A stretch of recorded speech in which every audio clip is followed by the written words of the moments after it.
تحریک ہمیشہ ایک مقصد رکھتی ہے اور اس کی ایک منزل ہوتی ہے۔ اگر تحریک کا مقصد اور اس کی منزل اس تحریک کے کارکنوں کی نگاہوں سے اوجھل ہو جائے تو تحریک نہیں رہتی، اور وہ سارا سرمایہ تحریک کا افرادی قوت کی صورت میں جو جمع کیا گیا، توانائیوں کی صورت میں، محنتوں کی صورت میں اور نتائج کی صورت میں، وہ سارا سرمایہ منتشر ہو جاتا ہے، رائے گاں چلا جاتا ہے۔ پہلی بات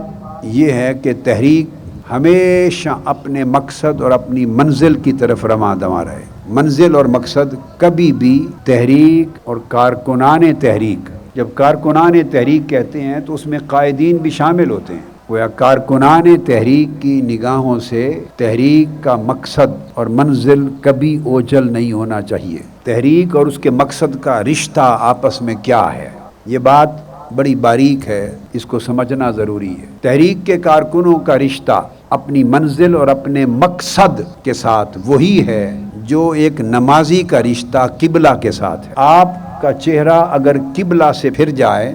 تو نماز نہیں ہوتی، اور آپ وضو بھی کر لیں، اچھے کپڑے بھی پہن لیں، مصلی پر بھی کھڑے ہو جائیں، نماز کے لیے مسجد میں بھی آ جائیں، سارے پری ریکویزٹس، پری کنڈیشنز جتنی ہیں پوری کر لیں، مگر رخ آپ کا قبلہ کی طرف نہ ہو، رخ آپ کا قبلہ سے ہٹا ہوا ہو، آپ سارے ارکان پورے کرتے رہیں، قرآن پڑھتے رہیں، قیام کرتے رہیں، رکوع کریں، سجود کریں، جو چاہیں پڑھیں، نماز نہیں ہوگی، اس لیے کہ آپ کا چہرہ اپنے قبلہ سے ہٹ گیا تھا۔ نماز شروع کر لیں تو دوران نماز کسی وقت بھی آپ کا چہرہ قبلہ سے دائیں یا بائیں پھر جائے، نماز ٹوٹ جائے گی۔ نماز ختم کرنے کا طریقہ ہی یہ ہے، آپ جب نماز کو ختم کرنے پر آتے ہیں سارا کچھ پڑھ لیتے ہیں، اب آخری لمحہ آتا ہے کہ اب نماز کو ختم کریں، اور ختم کرنے کو کہتے ہیں شرعی اصطلاح میں کہ نماز سے خارج ہو جائیں، خروج عن الصلاۃ، کہ اب نماز سے باہر نکل جائیں۔ جب نماز سے باہر نکلنا چاہتے ہیں تو اللہ کے رسول نے فرمایا کہ اپنا چہرہ جو تمہارا مسلسل تمہارے قبلے کی طرف تھا اس سے دائیں اور بائیں پھیر لو تو تم نماز سے نکل گئے۔ گویا چہرہ قبلہ کی طرف رکھا تو نماز ہوئی، اور چہرہ قبلہ سے دائیں یا بائیں پھر گیا تو نماز سے آپ خارج ہو گئے، نماز ختم ہو گئی۔ قبلہ نمازیوں کے لیے کیوں مقرر کیا گیا ہے؟ کیا کسی ایک جہت اور سمت میں قبلہ کا مقرر کیا جانا اللہ رب العزت کی کوئی ذاتی حاجت ہے؟ کیا یہ اللہ تبارک و تعالیٰ کی اپنی ضرورت ہے؟ معاذ اللہ نہیں۔ عبد و معبود کے درمیان عبادت ایک رشتہ ہے،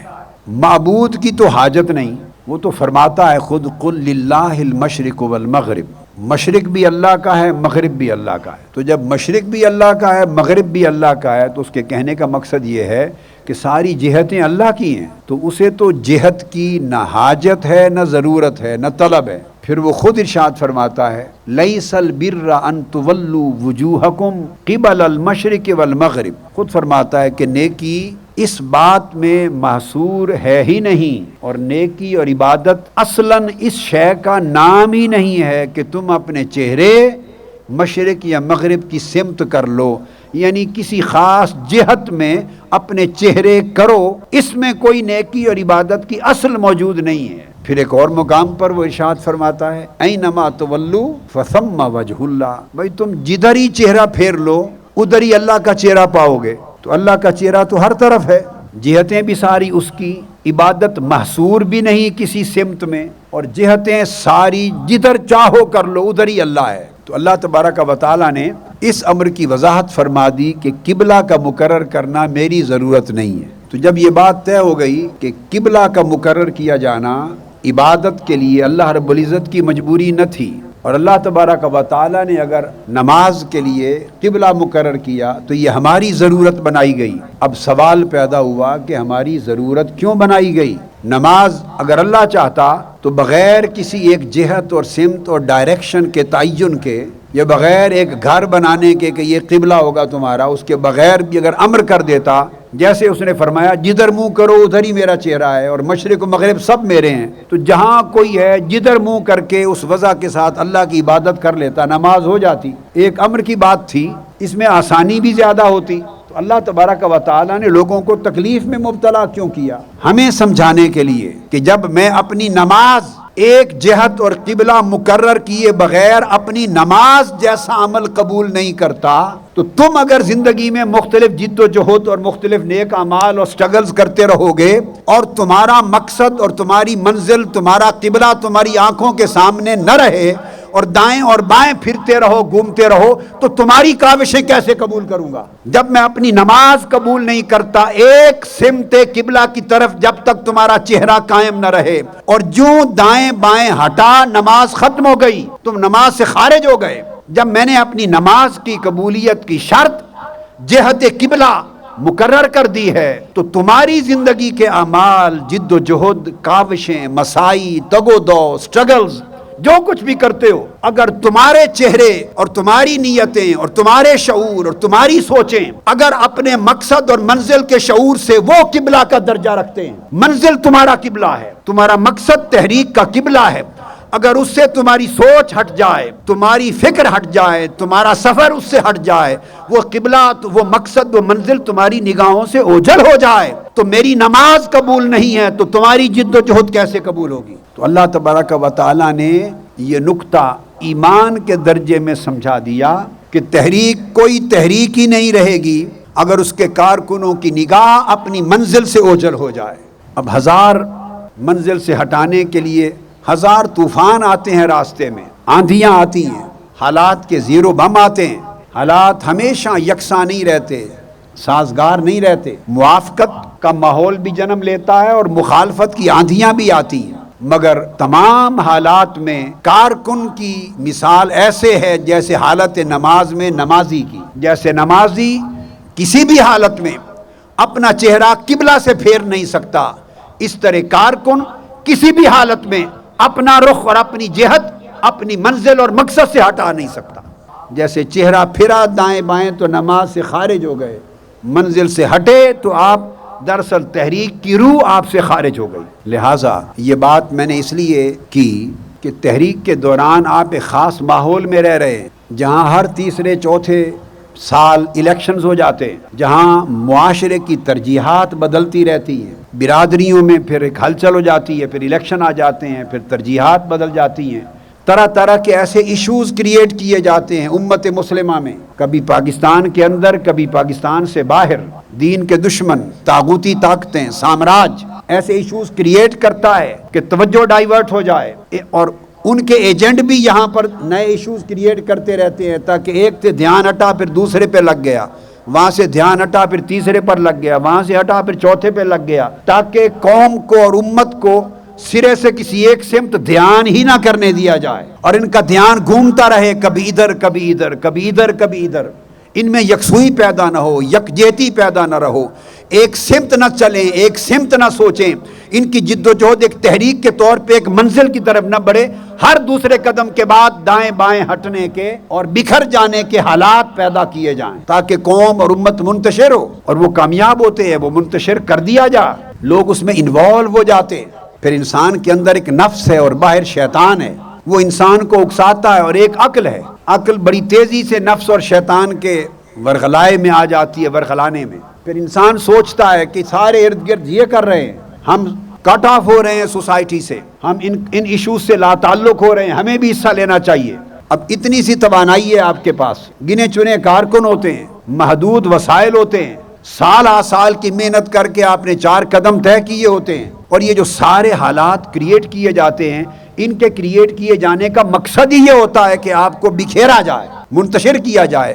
آپ سے میری مراد پوری امت ہے، پوری قوم ہے، تاکہ وہ کبھی ایک راستے پر مجتمع نہ ہو، ایک سمت پر مجتمع نہ ہو، ایک منزل کی طرف رواں دواں نہ ہو۔ یہ بنیادی مقصد ہے سامراج کا، طاغوت کا۔ اور پھر اس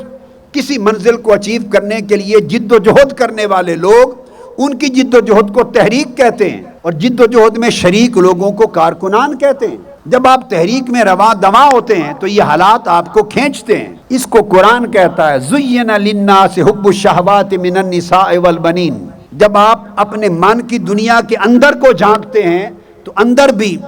اپنی اصل سمت سے ہٹانے کے لیے اندر بھی طاقتیں آپ کو دائیں بائیں کھینچتی ہیں، دباؤ ڈالتی ہیں، پریشر ڈیولپ کرتی ہیں۔ کبھی بچوں کی محبت غالب آتی ہے اور انسان کو اپنی راہ سے ہٹا کر کوئی اور فیصلہ کرنے کی طرف لے جاتا ہے، کبھی بیویاں غالب آتی ہیں ان کی محبت، کبھی مال و دولت کی محبت، کبھی جاہ و منصب کی محبت، کبھی حکومت اور اقتدار کی محبت۔ تو جن جن چیزوں کو اللہ نے شہوات کہا، زین للناس حب الشہوات، شہوات کا عنوان دیا، یہ شہوتوں کی محبت تمہارے دلوں میں آراستہ کر دی گئی ہے۔ جن جن محبتوں کو اللہ نے شہوت کہا، شہوتیں، وہ ساری شہوتیں ایک درجے میں ضرورت ہیں، اس درجے کے اندر رہیں تو ضرورت ہیں، اس درجے سے قدم آگے بڑھا لیں تو فتنہ ہے، تباہی اور بربادی ہیں۔ اس کا نام آزمائش ہے کہ وہ چیز جو ضرورت بھی ہو اور تباہی بھی ہو، اس کو آزمائش کہتے ہیں، فتنہ کہتے ہیں۔ تو من کی دنیا کے اندر چلے گئے تو اندر بھی ضرورتیں ہیں، اندر کا ایک ماحول ہے، اندر بھی ایک زندگی، ایک معاشرہ ہے۔ اس سلطنت بدن کے اندر کے حالات بتائے کہ کتنے پریشرز ہیں کہ جو ساروں کو منزل سے ہٹا کے لے جاتے ہیں۔ اسی طرح آپ کی باہر کی دنیا، وہ تو ہے ہی باہر کی دنیا، وہاں تو قدم قدم پر نفس ہیں، قدم قدم پر شیطان ہیں، قدم قدم پر شہوتیں ہیں، قدم قدم پر آرزویں ہیں، تمنائیں ہیں اور مختلف ارتعاشات ہیں۔ وہ انسان کو پھسلاتے ہیں، بہکاتے ہیں، اور انسان پھر اشتعال میں آتا ہے اور جوش میں آتا ہے، سارے یہ کر رہے ہیں میں بھی یہ کروں، سب ادھر کر رہے ہیں، ہم کٹ آف ہو جائیں گے، ہم بالکل الگ تھلگ رہ جائیں گے، ہمیں دھارے میں رہنا چاہیے، ہمیں یہ کرنا چاہیے۔ تو یہ 100 گورکھ دھندے ہیں، ان چکروں میں آ کر وہ ایک منزل کی طرف بڑھنے والے مسافر منزل چھوڑ کر دائیں بائیں پک ڈنڈیوں پر چلے جاتے ہیں اور گم ہو جاتے ہیں، راستہ رہ جاتا ہے۔ زندگی بھر اگر تحریک کا کارکن رہنا ہے تو آپ کو 1000 آندھیاں ادھر چلیں، 1000 آندھیاں ادھر چلیں، حالات کے زیر و بم ہوں، کچھ ہوں، آپ ایک عزم کر کے چلے کہ جس دن آپ کا چہرہ اپنی منزل سے ہٹا، آپ کی نماز ٹوٹ گئی، آپ کی ترجیحات الگ ہیں، جو کچھ اس وقت ملک میں ہو رہا ہے اس میں آپ کے لیے کچھ نہیں رکھا، یہ ایک ڈرامہ ایسے چلنے دیں، اسے اپنے منطقی انجام تک از خود پہنچنے دیں، ملک رہے گا، ملک کوئی نہیں لے جاتا انشاءاللہ، ملک سلامت رہے گا۔ تو دائیں بائیں جتنے حالات ملک میں پیدا ہوتے ہیں، آپ اس تحریک کے کارکن ان حالات کے لیے پیدا نہیں کیے گئے اور نہ ان حالات کے لیے زندہ ہیں، نہ میں ان حالات کے لیے زندہ ہوں۔ ہم نے ایک فرض ادا کرنا تھا، ایک جہت پہ کر دیا، تاکہ صرف اس لیے تاکہ وہ خلش میری زندگی میں، میرے ذہن میں، میرے دل میں نہ رہے کہ اس راستے پر میں نے محنت نہیں کی، وہ فرض ادا کر دیا۔ اب مجھے مرتے دم تک اس پہلو کا کوئی پچھتاوا نہیں ہوگا، اور وہ 12-14 سال لگائے اور اس کا رسپانس قوم نے نہیں دیا، اس پر بھی پچھتاوا نہیں ہے کہ میں نے اللہ اور اللہ کے رسول کے لیے لگائے تھے۔ پچھتاوا اس لیے نہیں ہے، میرا سرمایہ ووٹ نہیں ہے، میرا سرمایہ آپ ہیں، میرا سرمایہ گنبد خضرا کی رضا ہے، تاجدار کائنات کی خوشی ہے، اللہ رب العزت کی خوشی ہے، یہ راستہ ہے، ان کارکنوں کو مصطفی انقلاب کی منزل پر پہنچانا ہے۔ وہ دن آئے گا جس دن مطلع پر مصطفی انقلاب کا سورج طلوع ہوگا انشاءاللہ۔